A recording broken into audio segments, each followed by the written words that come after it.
श्रीमद् भागवत कथा में जब श्री परीक्षित जी सुखदेव जी महाराज से पूछते हैं कि हे प्रभु, मेरा मन बड़ा चंचल है, चंचलम ही मनः कृष्णा, मेरा मन बहुत चंचल है और इस चंचल मन को हम कैसे स्थिर करें।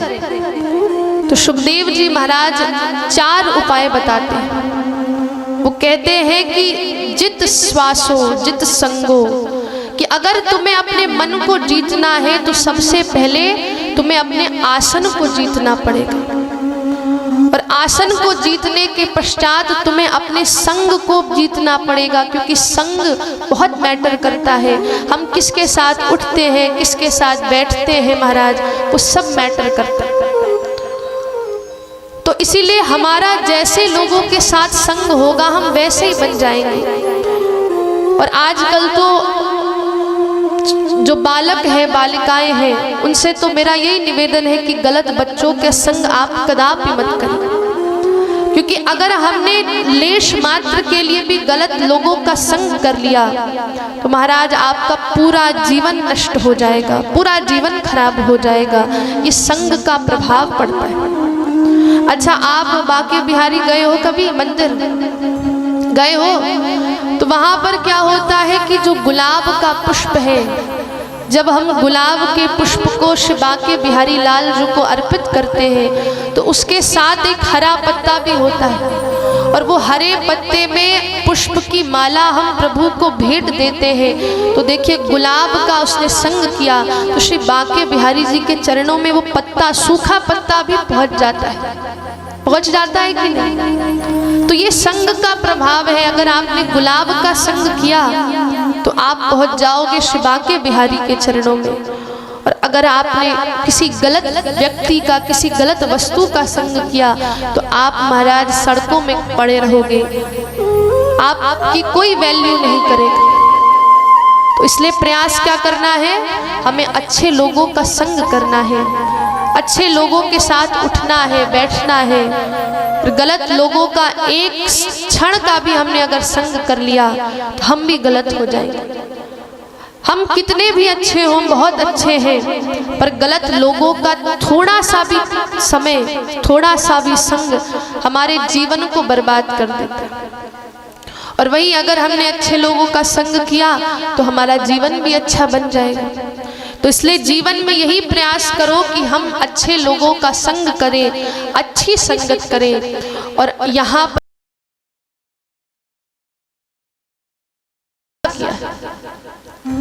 मंथरा का संग करने से महाराज इनकी बुद्धि भी खराब हो गई। और कल की कथा में हमने बताया था कि कैकेयी कौन है, कर्म की प्रतीक है, क्रिया की प्रतीक है, और क्रिया तो अच्छी भी होती है और बुरी भी होती है। और कैकेयी जी अब यहाँ पर गलत व्यक्ति का उन्होंने संग किया, मंथरा का संग किया, तो इसलिए अब बुद्धि भी उनकी बदल गई है और वो उस मंथरा की बात को उन्होंने मान लिया।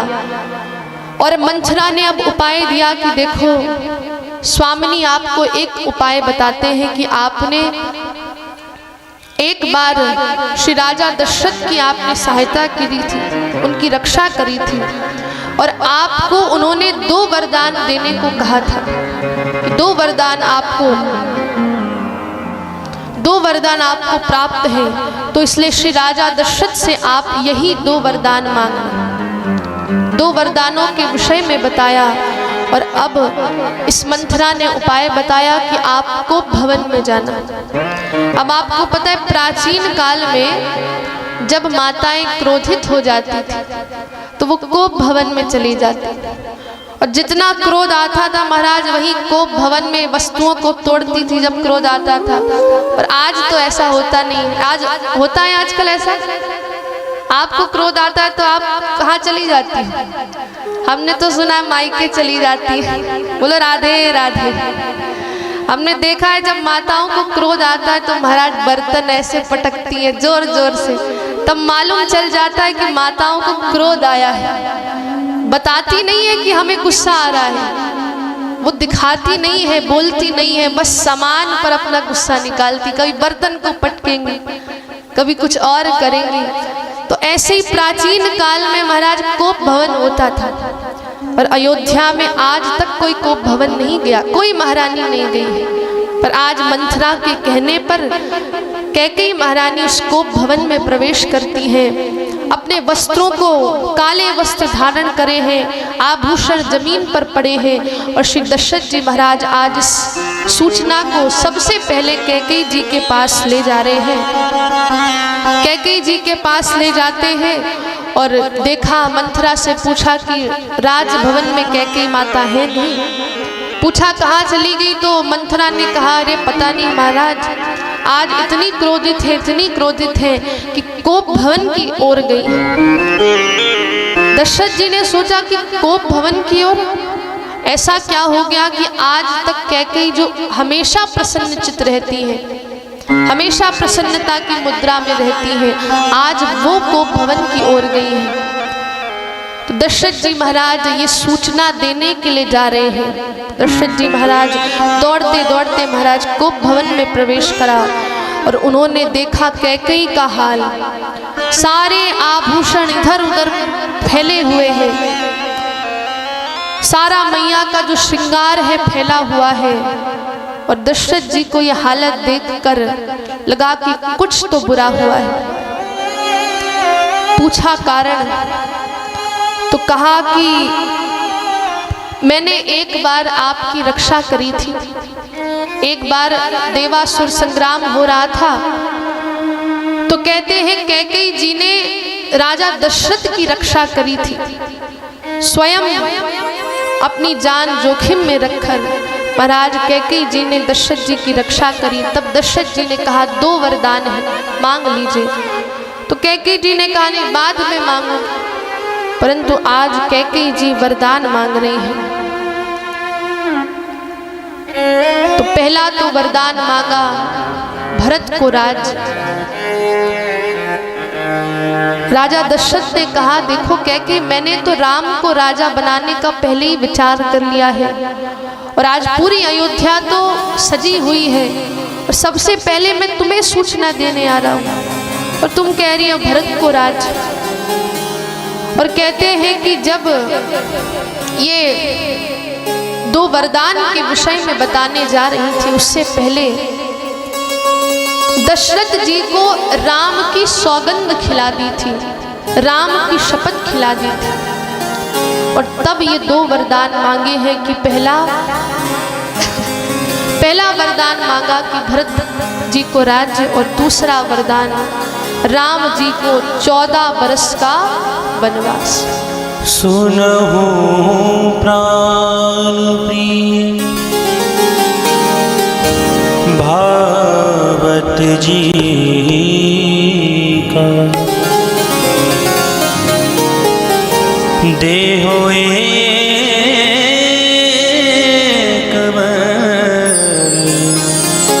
भरत टीका। सुनहु प्राण प्रिय भावत जी का, देहो एक वर भरत टीका।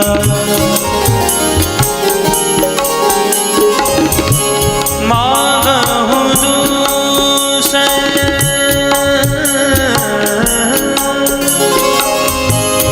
बर कर जोरी,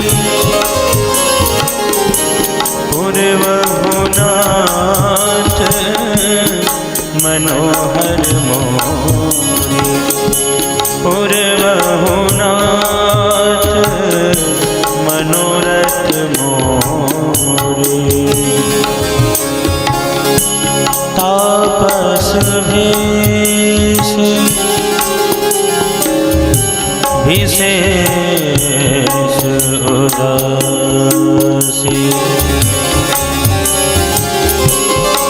तापस भेष विशेष उदासी, 14 वर्ष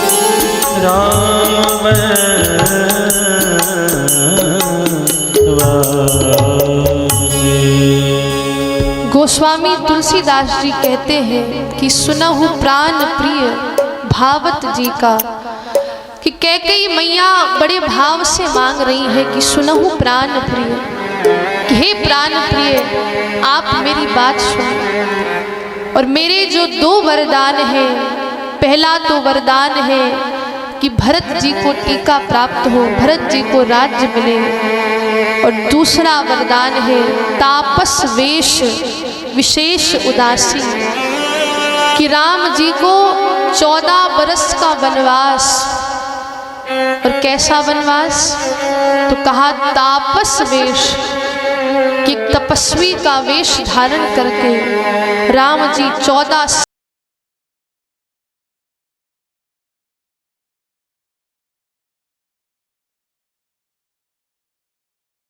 भक्त, राम जी का भक्त ये बात सुनता है कि कैकेयी माता ने 14 साल का वनवास दे दिया प्रभु को। तो हर भक्त कहता है अरे कैकेयी बड़ी गलत है, बहुत बुरी है। परंतु हमारे राम जी तो ये स्वयं कह रहे हैं कि जब भरत जी और राम जी का मिलन होता है, जब वो वनवास में थे, जब मिलन होता है तो सब कोई बुराई कर रहा था कैकेयी की। पर राम जी कहते हैं जिसने मेरी कैकेयी को गलत कहा है वो जड़ के समान है, पत्थर के समान है।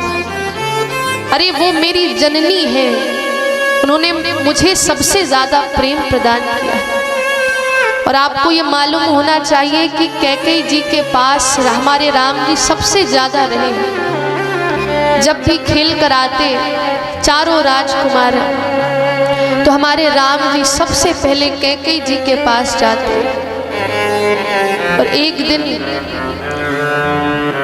राजभवन में माँ अकेली बैठी हुई थी और राम जी के विषय में चिंतन कर रही थी। उसी समय हमारे राम जी पधारते हैं राजभवन में। कोई नहीं है, तीनों कुमार नहीं, दशरथ जी नहीं, कौशल्या जी नहीं, कोई नहीं था। तभी राम जी ने कहा माँ मुझे अब लीला करनी है, मैं जिस काम के लिए इस धराधाम पर आया हूँ मुझे वो काम करना है। मुझे भक्तों का उद्धार करना है, मुझे दुष्टों का दमन करना है। और प्रभु मैं ये लीला करने जा रहा हूँ, इसलिए माँ आपको इसका निमित्त बनना है। कैकेयी जी कहती अरे राम तुम्हारे लिए तो अपने जीवन को मैं न्यौछावर कर दूं, तुम जो मुझसे मांगोगे मैं सब कुछ दे दूंगी। तुम जो मुझसे मांगोगे, जैसा मांगोगे मैं सब कुछ तुम्हें दूंगी। और राम तुम वस्तु की बात करते हो, मैं तो तुम्हें अपना ये शरीर, अपना सब कुछ, अपना प्राण तक न्यौछावर कर सकती। बस एक बार तुम कह कर देखो। राम जी कहते हैं मुझे कुछ नहीं चाहिए माँ, ना आपके प्राण चाहिए, ना कोई वस्तु चाहिए। ऐसी चीज मैं मांगने जा रहा हूँ कि फिर पूरा संसार आपको अपशब्द कहेगा माँ। मैं आपसे ऐसी चीज मांगने वाला हूँ कि पूरा जो फिर संसार है, विश्व है, ब्रह्मांड है, कोई आपसे प्रेम नहीं करेगा। कोई माता अपनी पुत्री का नाम कैकेयी नहीं रखेगा, क्योंकि मैं आपसे ऐसा वरदान लेने वाला हूँ। अरे माँ कहती कैकेयी कि राम मुझसे तुम ये भी मांगोगे मैं सब कुछ तुझे दे दूंगी, बस तू मांग कर दे। तो कैकेयी जी से राम जी कहते हैं कि आपको दशरथ जी के समक्ष 2 वरदान मांगने हैं। जो आपके पास 2 वरदान हैं, पहला तो भरत को टीका और दूसरा मुझे 14 बरस का वनवास। माँ ने जैसे ही सुना महाराज गिर गई, आंखों से अश्रु आ गए कि मैं तुम्हें 14 वर्ष का वनवास दे सकती हूँ? कदापि नहीं राम, ये मुझसे नहीं हो सकता। अरे मैं चली जाऊंगी 14 बरस के लिए, अरे भरत को भेज दूंगी, पर तुम्हें 14 बरस के लिए वनवास कदापि नहीं जाने दूंगी। राम जी ने कहा था पहले ही माँ मैंने कहा था कि तुम नहीं दे पाओगे, और तुमने तो मुझसे वादा किया था दोगे। कैकेयी जी की आंखों से अश्रु निकल रहे हैं कि राम तुमने मुझसे क्या मांग लिया। अरे मेरे प्राण ले लेते, मेरा जीवन ले लेते, अरे मुझे दासी बना लेते, पर तुमने 14 बरस का वनवास मुझसे मांगा है, राम मैं ये नहीं दे सकती। परंतु फिर आंखों में अश्रु लिए हुए माँ कह रही है, अगर भगवान कहे और भक्त ना करे तो फिर ये सही नहीं है। इसलिए राम तुम्हारी जो आज्ञा है मेरे लिए शिरोधार्य है। मैं तुम्हारे लिए इस संसार के कलंक को भी धारण कर सकती हूँ। कैकेयी जी से बड़ा कोई भक्त नहीं है, क्योंकि देखो भक्तों को तो क्या मिलता है, यश मिलता है। आपने देखा होगा ना, मीराबाई का नाम हम सब लेते हैं, क्यों लेते हैं? वो भक्त है। नामदेव का नाम हम सब लेते हैं, वो भक्त है। भरत भैया का नाम लेते हैं, लक्ष्मण जी का नाम, क्योंकि सबने प्रभु की उत्तम भक्ति करी है, और जो भक्ति करता है उसको यश मिलता है। पर आज कैकेयी जी को महाराज अपयश मिलने वाला है, कलंक मिलने वाला है दुनिया वालों का। और माँ ने कहा कि मैं सब कुछ ले लूंगी। राम मुझे चाहते हैं कि मैं अपयश प्राप्त करूं, तो मैं अपने राम के लिए वो भी ले लूंगी, वो भी धारण कर लूंगी। तो ऐसी हमारी कैकेयी माता है। बहुत से लोग कहते हैं अरे नहीं, कैकेयी जो है निंदनीय है। कैकेयी को बहुत से भक्त अपशब्द बोलते हैं कि तू कलंकित है, तू ऐसी है वैसी है। पर कैकेयी जैसा कोई भक्त नहीं है, क्योंकि उन्होंने कलंक को स्वीकार किया है। इसलिए आज के बाद कदापि ये मन में मत सोचिएगा कि कैकेयी ने कुछ गलत काम किया है। उन्होंने तो राम जी की लीला में मात्र एक सहयोग किया है, वो निमित्त है लीला की। और भगवान का जैसा आदेश हुआ माँ ने वैसा ही काम किया।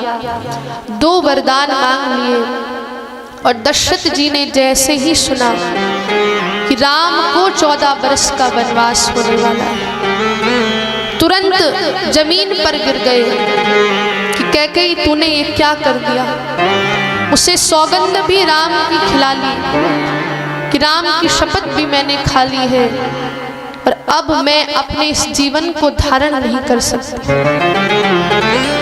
अब दशरथ जी महाराज जमीन पर गिरे पड़े हैं और कैकेयी से बस एक प्रार्थना कर रहे हैं कि हे कैकेयी, तो अपने इस वरदान को वापस ले ले। अरे भरत को मैं राज्य ही नहीं सब कुछ अपना दे दूंगा, सब कुछ प्रदान कर दूंगा, पर राम को मैं वनवास नहीं भेज सकती।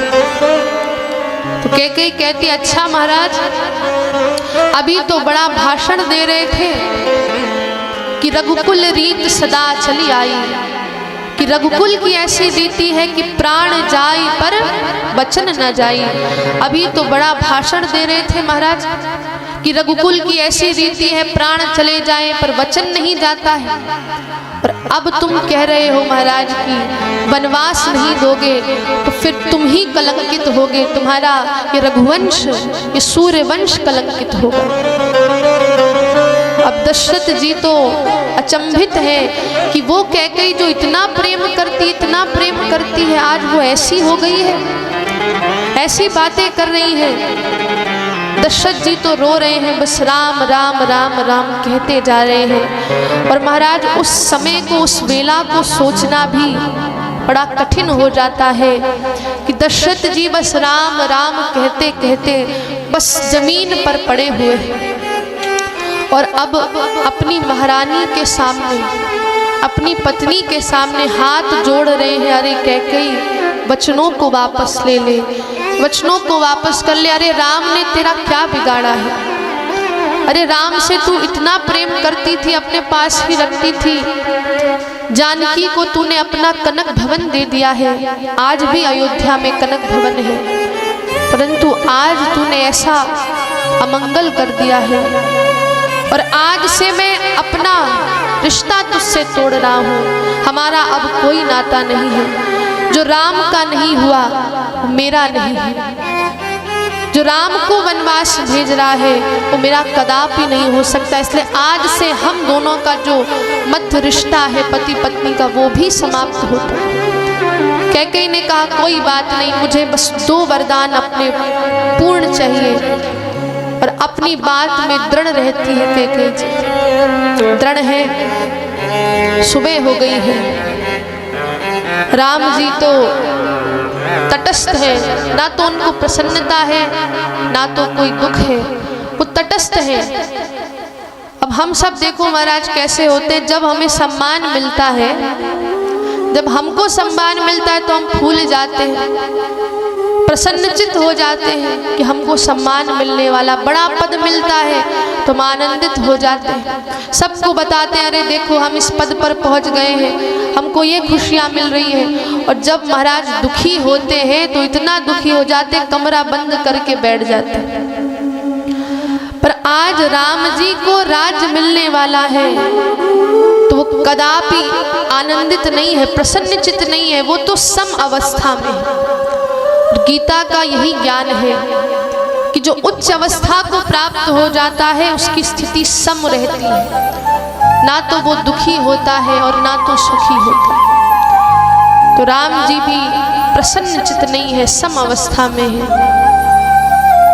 आज पूरी अयोध्या प्रसन्नचित है, कौशल्या मैया प्रसन्न है, अति प्रसन्न है, खूब दान दे रही है, ब्राह्मणों को विप्रों को दान दे रही है।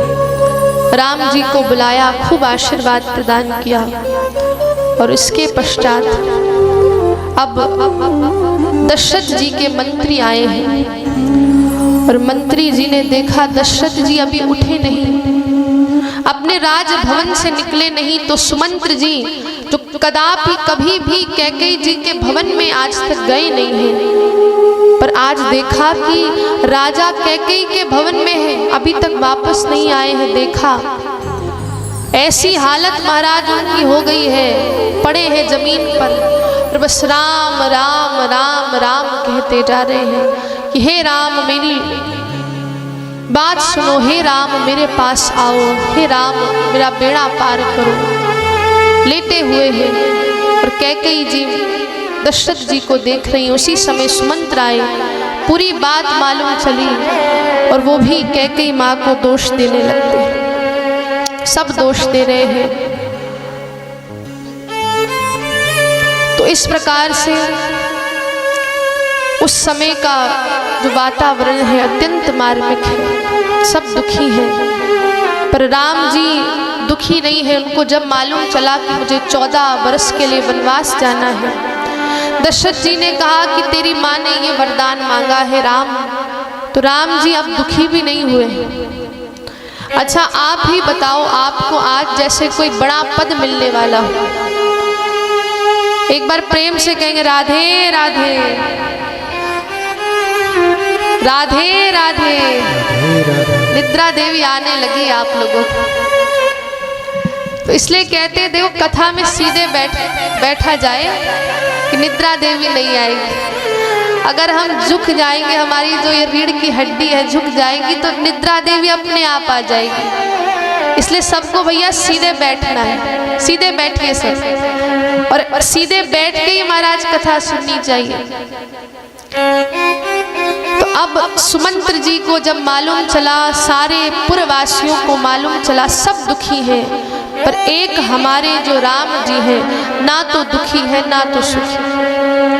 अच्छा अब आप ही बताओ कि आज आपको मालूम चले कि आज आप प्रधानमंत्री बनने वाले हो, तो आपको खुशी होगी कि नहीं?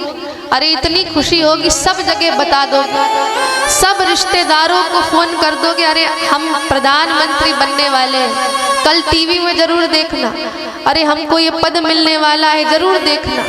और अगर फिर आपको मालूम चले जाए कि नहीं नहीं आपका नाम नहीं किसी और का नाम था, तो आप दुखी होगो कि नहीं? सब हो जाएंगे, हम भी होंगे, आप भी हो जाओगे। पर राम जी कैसे है? वो दृढ़ है, वो सम अवस्था में है, तो वो दुखी भी नहीं हो रहे हैं, ना तो सुखी थे और ना तो दुखी थे, वो एक मुद्रा में।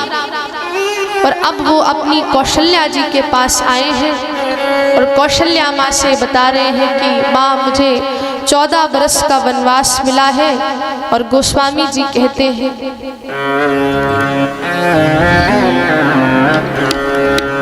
पिता दीन मोहि कानन राय मोहि कानन राजो। पिता दीन मोहि कानन राजू। पिता दीन मोहि कानन राजो।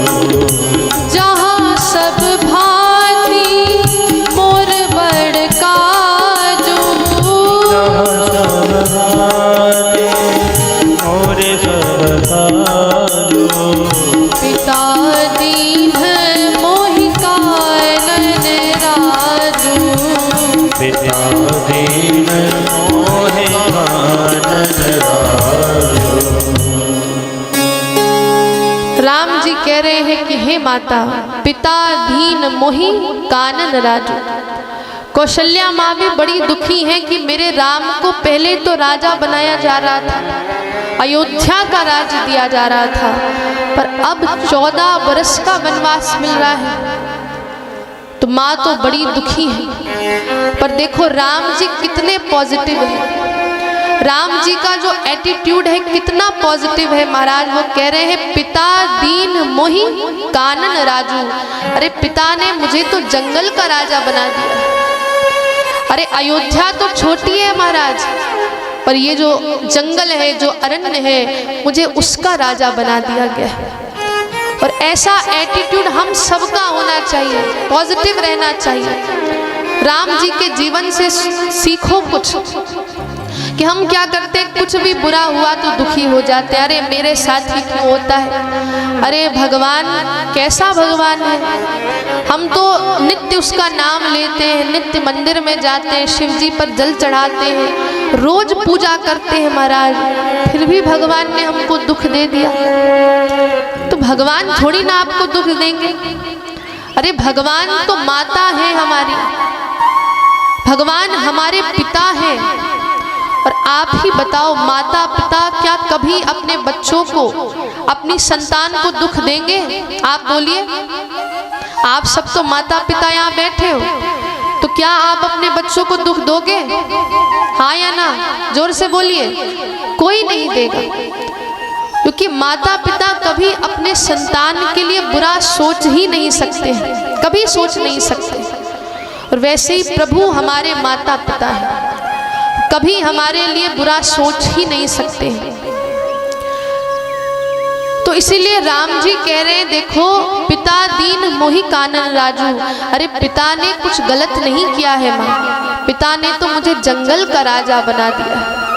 अयोध्या में मैं रहता तो मैं कुछ लोगों का उद्धार कर पाता, पर अब मैं जंगल जाऊंगा तो जंगल में सब भांति के लोग होंगे, जानवर होंगे, पशु होंगे, तो मैं सबका उद्धार करूंगा। माँ को समझाया, माँ मान गई है, क्योंकि कौशल्या जी ज्ञान की स्वरूप है, ज्ञान स्वरूपा है, और इसीलिए वो बात मान जाती है। कहती है जो भी तुम्हारे पिता ने किया होगा वो सच ही किया होगा, अच्छा ही किया होगा।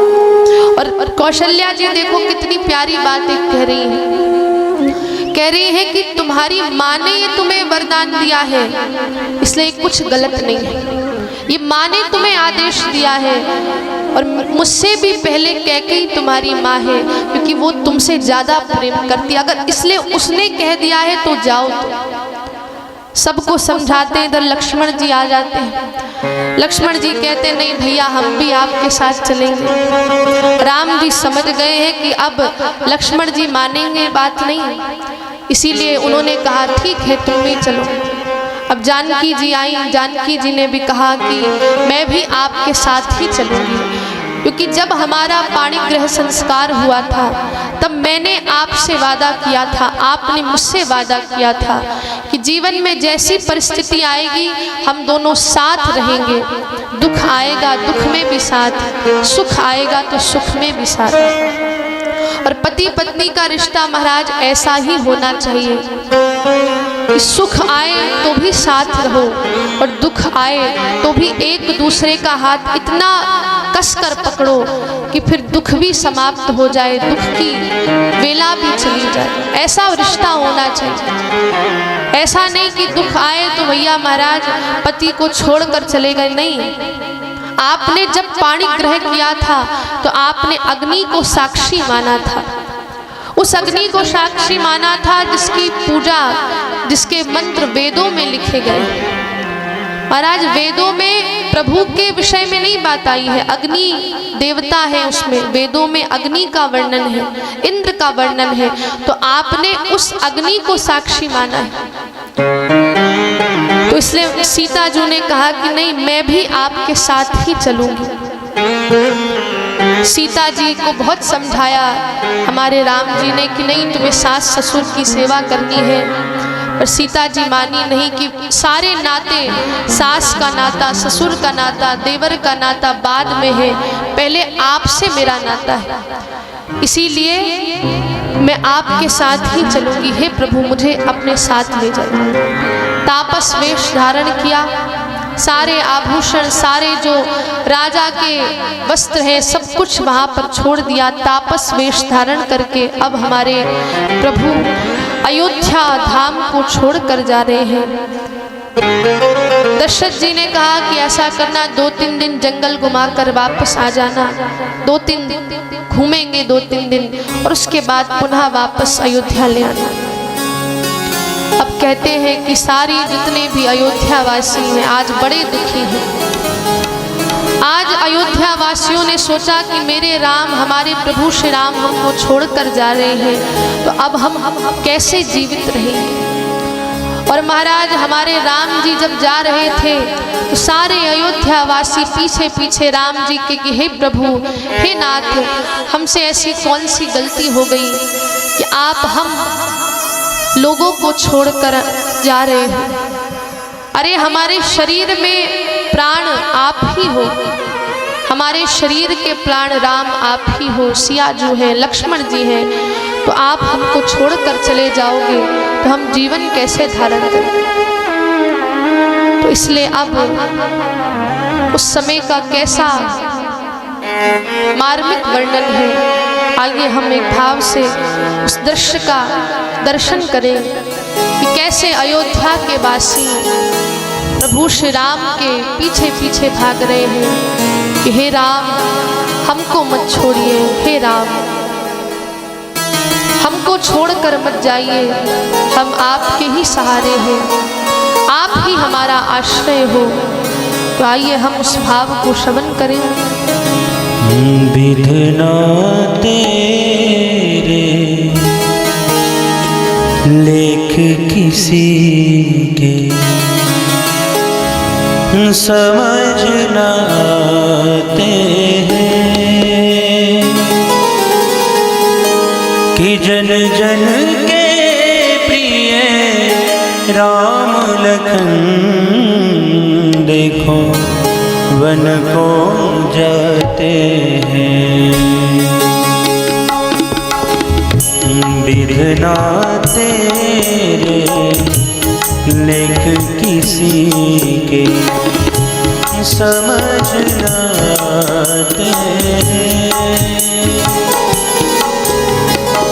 कि जन जन के प्रिय राम लखन देखो वन को जाते हैं कि जन जन के प्रिय राम लखन देखो वन को जाते हैं।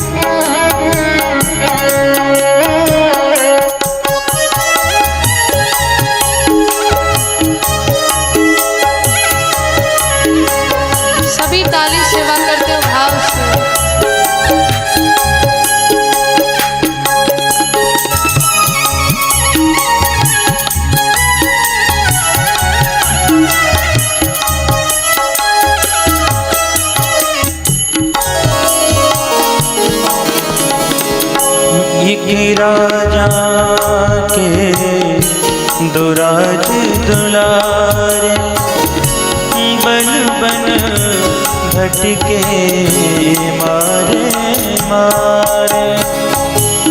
एक राजा के राज दुलारे बन बन भटके मारे मारे। औनी होकर रहे करम गति तरे नहीं काहों के तारे तरे नहीं काहों के तारे। सबके कष्ट मिटाने वाले कष्ट उठाते हैं। जन जन के सिए राम लखन देखो वन को जाते हैं कि जन जन के सिए राम लखन देखो वन को जाते हैं। विधना तेरे लेख किसी के समझ न आते हैं। जन जन के सिए राम लखन देखो वन को जाते हैं।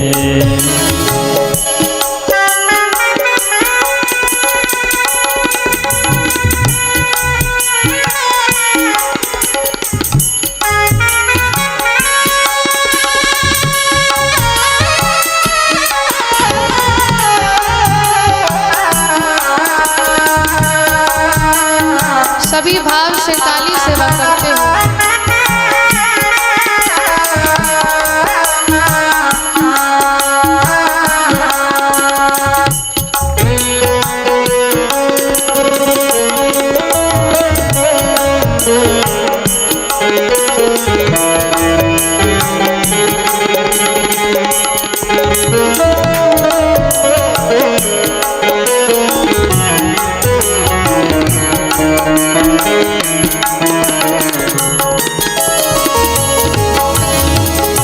पग से बहे लहू की धारा हरि चरणों से गंगा जैसे।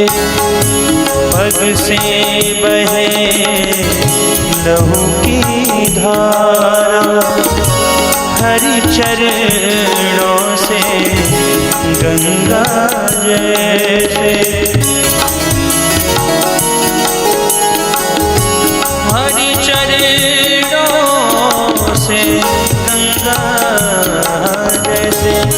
पग से बहे लहू की धारा हरि चरणों से गंगा जैसे। संकट सहज भाव से सहते और मुस्काते हैं।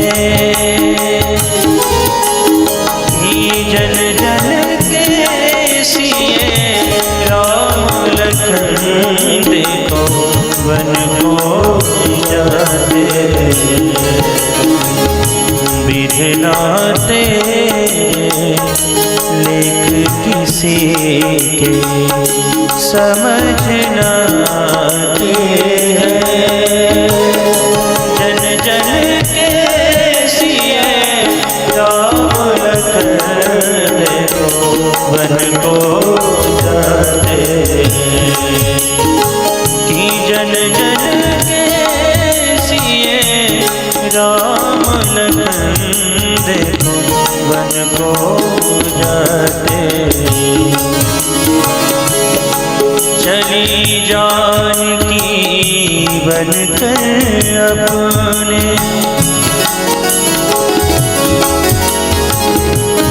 चली जानकी बन कर अपने प्रियतम की परछाई, प्रियतम की परछाई।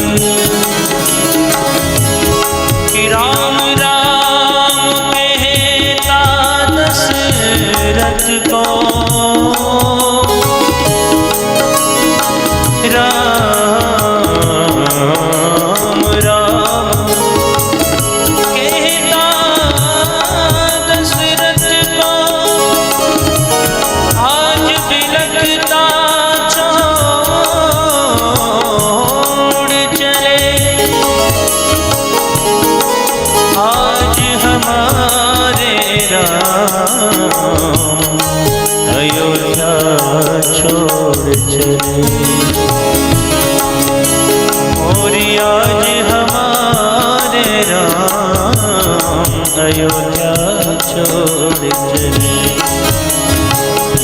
विधना तेरे लेख किसी के समझ न आते हैं, कि जन जन के सिए राम लखन को वन को जाते, जन जन के सिए राम लखन को वन को जाते।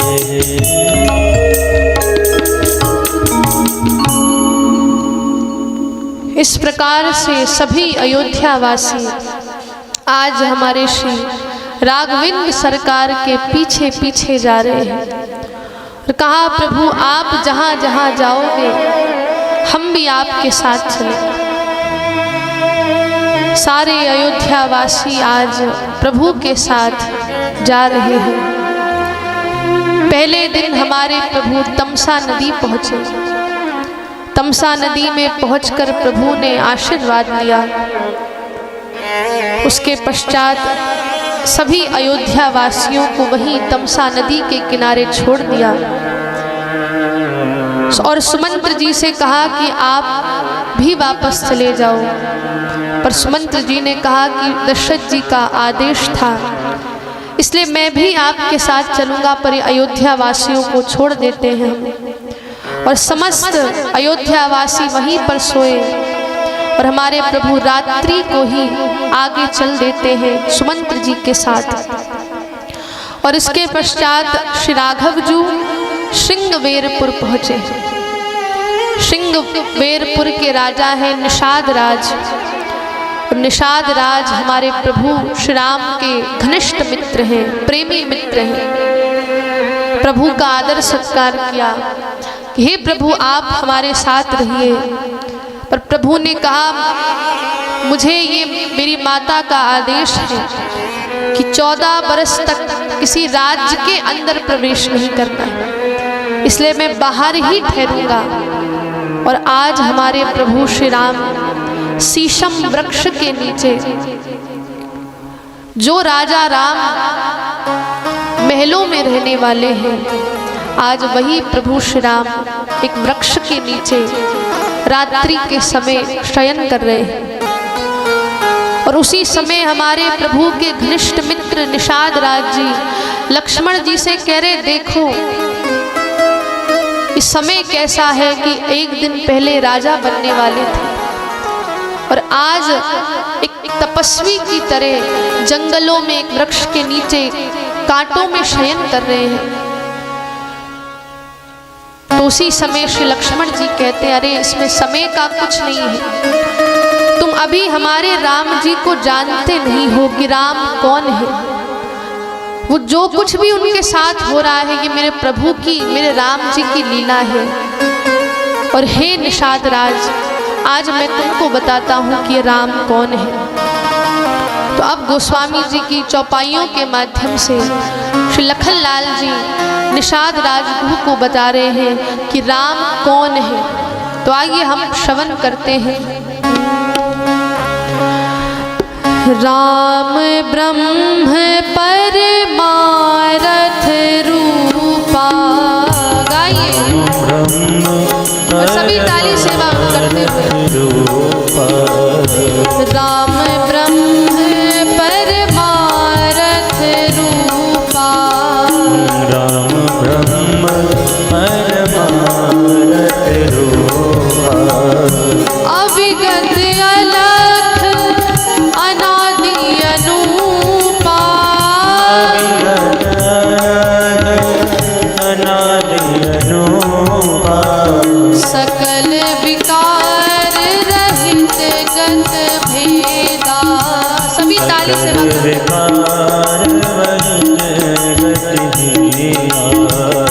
कहीं नेति नेति यह वेदा।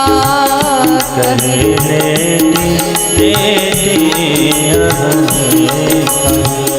श्री राम जय जय राम। सभी ताली सेवा कर। श्री राम जय राम जय राम। श्री राम जय राम जय राम।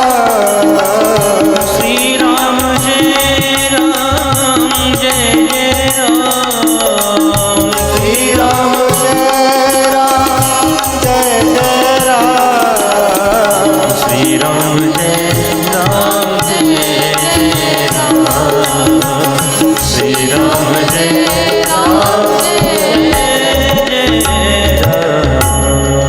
लक्ष्मण जी कह रहे देखो निषाद राज, राम कोई जीव नहीं है।